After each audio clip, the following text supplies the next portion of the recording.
Okay, let's be real. We're all using AI, but are we actually getting the most out of it? Today, we're gonna level up, go way beyond the basics, and really explore how to turn these tools from just a quick answer engine into a genuine partner that makes us, well, smarter. Let's dive in. And this is the question, isn't it? It's the one we really need to sit with. Because getting things done faster feels great. It feels like progress. But is that speed just helping us race in the wrong direction with a whole lot more confidence? Or is it actually making our thinking and our work better? And that leads us right into the first and, let's face it, most common way people use AI. We'll call it the answer engine. It's kind of the default setting for most of us, but it's a trap, one that values speed way over substance. You know the drill, right? You need a quick summary, a list of ideas, maybe a first draft of an email. You type in a simple little request and bam, you get a response in seconds. It feels super productive, but this approach almost always ends with something generic, kind of bland. It's basically the fast food of AI. And wow, this quote from Mitch Joel it nails the danger perfectly. It's not just about moving fast. The scary part is the amplified confidence. The AI spits out this polished-looking answer, you think, great, and you move on, feeling more sure of yourself. But you could be more wrong than ever before. There's actually a name for this, automation of assumption. It sounds a little academic, but all it means is using AI to build something really fast on a shaky foundation. So for example, you ask AI to write a marketing plan for a product you think people want, but you haven't really checked. The AI might give you a brilliant plan, but it's all based on a flawed idea. That's the trap. So how do we get out of this trap? Simple. We level up. Let's move to the next stage and treat AI not as an answer engine, but as a co-pilot. This is all about being more intentional, to get better, more structured, and way more useful outputs. And just look at the contrast here. It's night and day. On the left, you've got this super vague prompt that is just begging for a generic copy-paste response. But on the right, that's a precise, detailed brief. The quality of what you get back is going to be worlds apart.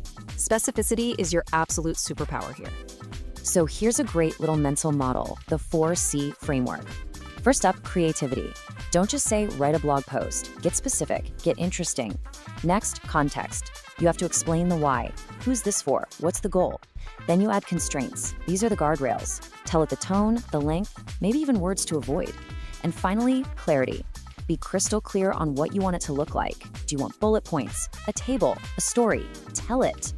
And to avoid that generic AI slop, you've got to feed it good context. You can build out a library of prompts that work for your team, or you can use a really powerful technique called RAG. It sounds fancy, but it just means you can upload your own documents, like a company's style guide or a strategy doc. That way, you're not asking the AI to guess. You're giving it the cheat codes to get it right. But we can go even further. I mean, this is where we reach true mastery. It's when we stop seeing AI as a tool for just cranking out text and start treating it like a genuine thinking partner. This is where the magic really happens. This quote from Simon Bao really gets to the heart of it. We're not trying to just replace our keyboard. We're trying to engage in a dialogue that actually sharpens our own mind and our own judgment. So the crucial shift is right here. Stop firing off one-shot instructions. Start having a conversation. Use the AI to poke holes in your own ideas, to find the gaps in your logic, to show you other ways of looking at the problem. You, the human, you stay in the driver's seat, using your judgment. And here are some killer prompts to do just that. Stop asking for answers and start asking better questions. Push back. Tell it to play devil's advocate. What are the weaknesses in your own case? What am I completely missing here? This turns the AI into a sparring partner that makes your final idea 10 times stronger.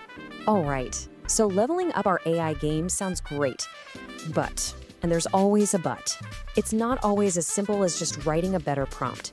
Some new research shows there are real limits to this whole approach, and we absolutely need to understand them.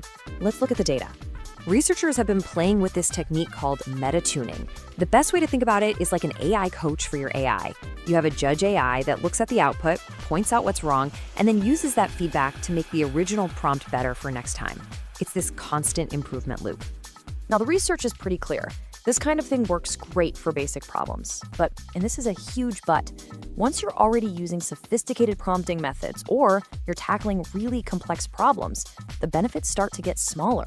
Or, as we're about to see, they can even go into reverse. So check this out. This is the data for GPT-4o.